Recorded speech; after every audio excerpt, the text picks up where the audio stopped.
Ikkinchi variant 9-savol. Jadvaldagi X biologik ahamiyatini yo'qotgan organ. Biologik ahamiyatini yo'qotgan organ rudiment organ deyiladi. Y yo'l toychalarining tug'ilishi misol bo'ladi. Bu ativizm hodisasi. Demak, solishtirma anatomiyat 4 ga bo'linadi. Gomologik organlar, rudiment organ, ativizm bo'lsa, 4-inchisi esa analogik organlar hisoblanadi.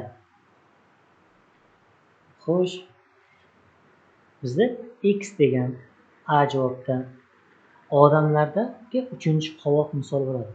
X ga rudiment odamdagi 3-qovoq misol bo'ladi. Y ativizm hodisasi odamlarda kuzatilmaydi. Odamlarda kuzatiladi. Sher bashara odamning bo'lishi, dumli bolaning tug'ilishi, qo'shimcha sut bezi bo'lgan bolaning tug'ilishi misol bo'ladi. A javob noto'g'ri. B variant kitdagi dumg'azon umurtqa misol bo'ladi. X ga rudiment to'g'ri. Y ajdod belgilagan takrorlanishiga ativizm deyiladi. To'g'ri. Z atirgul va zirk tikani gomolog hisoblanadi. Atirgul zirkning tikani analog hisoblanadi. Demak, ikkalasining tikan himoya vazifasini bajaradi.